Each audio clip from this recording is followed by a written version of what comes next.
హామీల అమలుపై సీఎం రేవంత్ రెడ్డి బహిరంగ చర్చకు సిద్ధమని మరోసారి సవాల్ చేశారు కేంద్ర మంత్రి కిషన్ రెడ్డి. నల్లగొండ జిల్లా బీజేపీ కార్యాలయంలో ఆయన మాట్లాడుతున్నారు. లైవ్ చూద్దాం. వైన్ షాపుల ద్వారా ఆ డబ్బులన్నీ కనీసము వాడికి పన్నులు కాకుండా వాడికి ఇవ్వాల్సిన డబ్బులు కూడా ఇవ్వడం లేదు. ఆ కంపెనీలకు బీరు బ్రాండ్ తయారు చేసేటువంటి కంపెనీలకు ఆ డబ్బులు కూడా అప్పు బాకున్నది. మొత్తం అన్ని కూడా ఖర్చు పెట్టేసుకుంటుంది ప్రభుత్వం.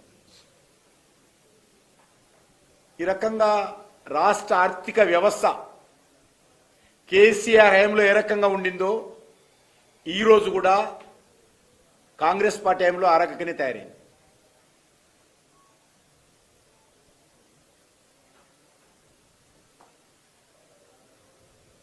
అందుకే కాంగ్రెస్ పార్టీ ముఖ్యమంత్రి గారిని ప్రధానంగా నేను సవాల్ చేస్తా ఉన్నాను.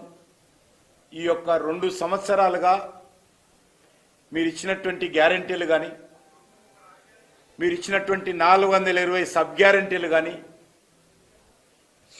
మరి ఎన్ని అమలు చేశారో చెప్పాల్సినటువంటి అవసరం ఉందనే విషయాన్ని నేను ఈ సందర్భంగా డిమాండ్ చేస్తా ఉన్నాను. తప్పకుండా రానున్న రోజుల్లో ప్రజల యొక్క ఆగ్రహానికి ఈ ప్రభుత్వం తప్పకుండా మూల్యం చెల్లించాల్సిన పరిస్థితి వస్తుంది. ఇదే విధంగా పరిపాలన సాగితే, ఇదే విధంగా ప్రజలను మభ్యపెట్టే విధంగా వ్యవహారం చేస్తే, రేవంత్ రెడ్డి గారు ఫుట్బాల్ ఆడినంత మాత్రాన తెలంగాణ ప్రజల ఇచ్చినటువంటి గ్యారంటీలు ప్రజలు మర్చిపోరని విషయాన్ని ఈ సందర్భంగా మనవిస్తున్నాను. అందుకే ఈరోజు తెలంగాణలో గ్రామీణ ప్రాంతాల్లో అన్ని వర్గాల్లో ఒక చర్చ జరుగుతూ ఉంది. ఈ 2 పార్టీలకు ఏమాత్రం తేడా లేదు. అది పార్టీ ఫిరాయింపుల్లో కానీ, రాష్ట్ర ఆర్థిక వ్యవస్థను దివాలా తీయించే విషయంలో కానీ, ఉద్యోగస్తుల విషయంలో కానీ అన్ని రకాలుగా తప్పకుండా ఈ విషయం పైన భారతీయ జనతా పార్టీ రానున్న రోజుల్లో ఉద్యమాలకు సమాయుక్తమై ప్రభుత్వం మీద పోరాటాలు చేస్తామని ఈ సందర్భంగా మనం సెలవు తీసుకుంటున్నాం.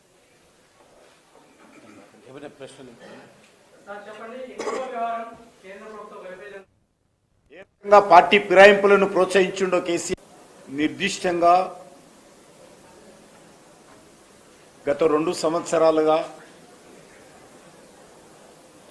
కాంగ్రెస్ పార్టీ ప్రభుత్వం ఇది చేసింది అనేటువంటి ఏ ఒక్క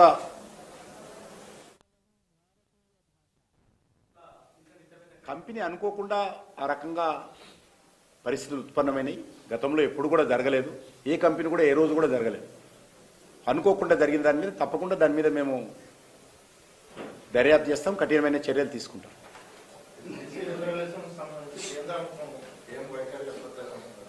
ఏం వైఖరి చెప్తారు కేంద్రం?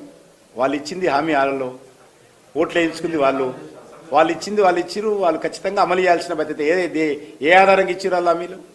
ఈరోజు మా ప్రభుత్వాలు ఉన్న దగ్గర కూడా మేము కూడా ఇబ్బంది పడుతున్నాం కదా. బీజేపీ ప్రభుత్వం మహారాష్ట్రలో కూడా తీర్మానం చేస్తే కూడా కాలే. కాబట్టి దీనిపైన ఒకసారి అన్ని రాజకీయ పార్టీల మీద ఏకాభిప్రాయం రాలేదు దేశవ్యాప్తంగా. ఇంకా సెన్సెస్ మేము సపోర్ట్ చేసినాం కదా అసెంబ్లీలో కూడా. భారతీయ జనతా పార్టీ కాంగ్రెస్ పార్టీ ప్రభుత్వం తెలంగాణలో 42% రిజర్వేషన్ మేము అనుకూలంగా ఓటేసాం.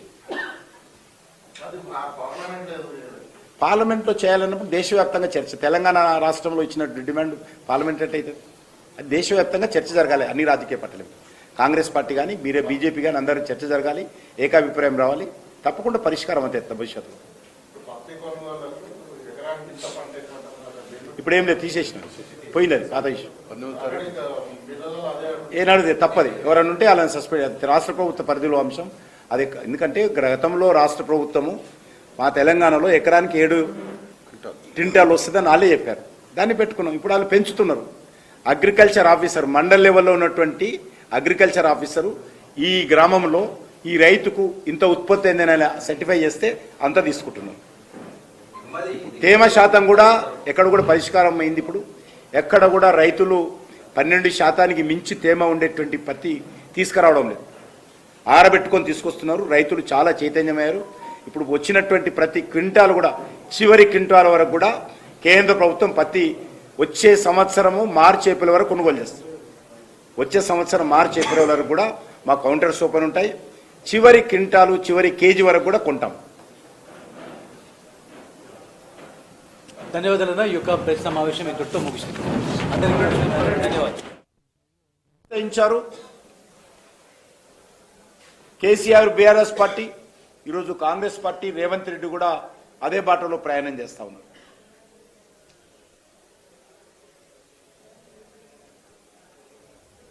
కేసీఆర్ హయాంలో ఆయన పెద్ద మేధావిగా ఆయన అభివర్ణించుకునేవాడు. ఈరోజు రేవంత్ రెడ్డి కూడా నేనేం తక్కువ తిన్నానా, నేను కూడా కేసీఆర్కు మించిన మేధావిని అనే విధంగా ఈయన అభివర్ణించుకుంటున్నటువంటి పరిస్థితి ఉంది.